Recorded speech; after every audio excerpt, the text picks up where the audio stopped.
You come to this world with a life that you consider exclusively yours. You're busy creating it the whole time you're here, and rightfully, you think of it as your ultimate accomplishment. But is it really true that this life is yours? Did you ever stop to think and analyze how much of who you are and what you do is in fact your own creation? Let's stop and think for a moment. What happens when you appear in this reality? Your life is given to you by your parents. They will be the most important element of shaping your life here. They will give you their DNA, their personalities, and their physical appearance, and possibly some of their emotional baggage. You come to this world as a man or a woman. This will define the rest of your existence here. Some of us are born more cute than others. Your baby charm will turn into a certain level of attractiveness in your life, which will be a very important element of your social interaction. You will develop and use a certain number of mental tools to help you navigate life. Intelligence is a very important factor that will impact the quality of your whole life.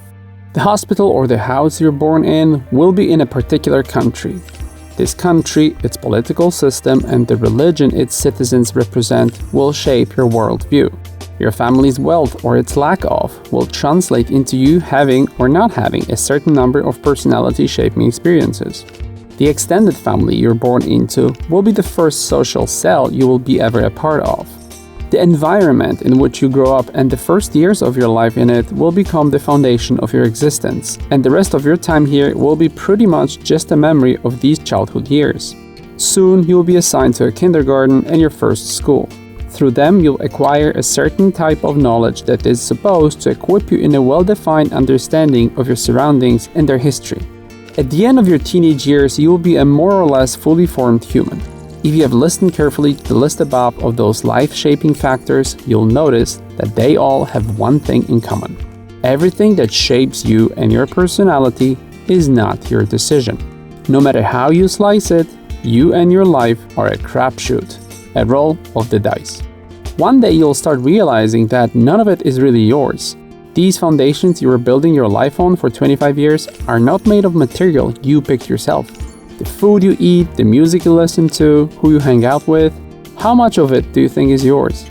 Based on what you received in life, now you will pick college, you will pick your partner and your job. You will also start finishing the creation process of your personality, or so you think. And then you'll start a career and you have a family of your own, and your boss needs you to live a certain lifestyle, and your children also want you to adjust your life to their needs. You will have to think about your partner's needs too. Of course, all of this costs money, so you adjust your new life to the requirements of the financial system you were thrown into, and you earn and spend according to political and banking mechanisms. If you're lucky enough, one day you'll identify your ego and you'll realize that even your needs and preferences are not entirely yours. What about your emotions? Anger, impatience, fear, indecisiveness? What's their origin? Are they yours? Or were they imposed on you or acquired during your childhood? The chances are that one day you'll wake up to the notion that your whole life has been in autopilot mode all this time, and yes, you're free to do what you're being told. You might find yourself unconsciously or even unwillingly subscribed to somebody else's idea of life, helping them to accomplish their dream, not yours. There's one positive aspect of your life not belonging to you, and that is your life being a part of somebody else's life. In this regard, your existence being that of a father, daughter, leader, or a role model is a beautiful responsibility that allows to share your life with others. Once you create your own existence, it will become a permanent element of reality you dispense to those around you. But here's my point. In order to be free, you first need to discover that you are someone's property. And in this case, you belong to your social environment, your family, and your country. But freedom is what you do with what's been done to you. Breaking free is worth living for, and that includes breaking free from your artificially created self. Because no one can be free who is subject to their own ignorance. Handling responsibility for your choices to institutions and authorities will result in detachment and alienation from true self. Liberty means being entirely yourself, and unless we all return to selfhood, we can't experience true freedom. Everything wonderful and inspiring is always created by someone who's allowed to work in freedom. The world moves forward only by those who own their lives. Erich Fromm said that man's main task in life is to give birth to himself, to become what he potentially is. The most important product of his effort is his own personality. By doing this, you free yourself from confusion and the sense of pointless nature of this existence. The goal of this life is to define yourself by embracing that which sets you apart from other people, by discovering and forming your own unique views, ideas, and abilities. It's time to wake up and find a mirror that will show you the true picture of yourself.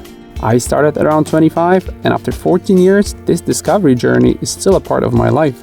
Waking up from social conditioning is a process that takes years or even decades sometimes.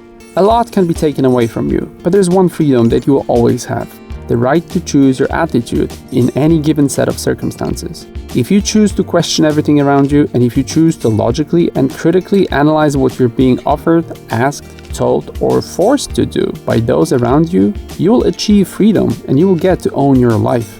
Your ultimate freedom is the right to decide what impact the surrounding world has on you. Thank you for watching.